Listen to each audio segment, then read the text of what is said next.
Contact చేస్తాం. ఇక కరీంనగర్ల పరిస్థితి ఏ విధంగా ఉందో ప్రవీణ్ అడిగి తెలుసుకుందాం. ప్రవీణ్, భూకంప ప్రభావం కరీంనగర్ పరిసర ప్రాంతాల్లో ఎటువంటి సిచ్యువేషన్ నెలకొంది?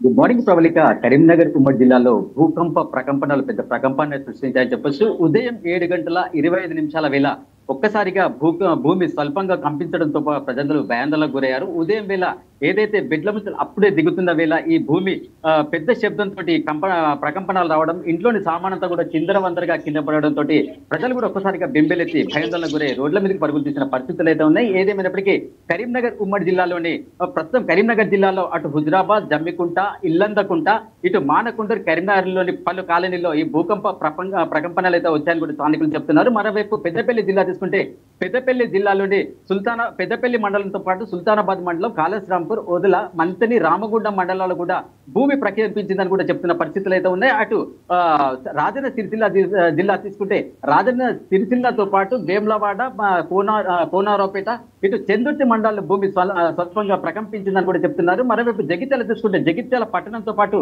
ఇటు మల్యాలో కూడా భూమి స్వల్పంగా ప్రకంపనలు వచ్చినాయని కూడా చెప్తున్నారు. ఈ ప్రకంపనలు కూడా స్వల్ప ప్రకంపనలే కావడం, ఇవంతా రిక్టర్ స్కేల్ మీద అంటే 5.3కు అటు ఇటుగా ఉండడంతో ఎలాంటి ఆస్తి నష్టం కానీ ప్రాణ నష్టం కానీ సంభవించలేదు. ప్రధానంగా ఇటు రామగుండం మంతిని నియోజకవర్గంతో పాటు రామగుండం నియోజకవర్గం ఈ రెండు కూడా ప్రధానంగా సింగరేణి ఆధారిత పారిశ్రామిక ప్రాంతాలు. ఇక్కడ సింగరేణి బొగ్గుబాయి గనులు అయితే ఉంటాయి. ఇక్కడ ఈ కంపనాలు రావడం మాత్రం స్థానికులను తీవ్ర భయాందోళనకు గురి చేసిందని కూడా చెప్పొచ్చు.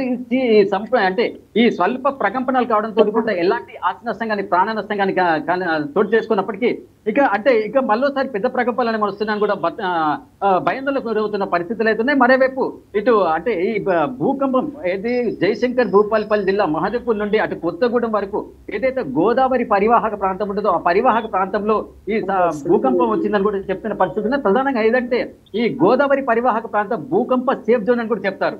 ఏదంటే ఇక్కడ ఎలాంటి భూకంపాలు రావు, ఇక్కడ సేఫ్ జోన్ కూడా చెప్తున్న పరిస్థితులు. అయితే అలాంటి ఈ జోన్ లో ఇప్పుడు భూకంపం రావడం మాత్రం తీవ్ర ఆందోళనకు గురి చేస్తుంది ప్రవళిక.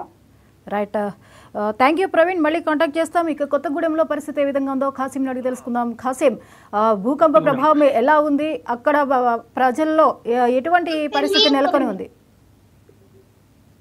Thank you Pravalika. ఈ రోజు ఉదయం లేవగానే ఒకటే చర్చ జరుగుతుంది.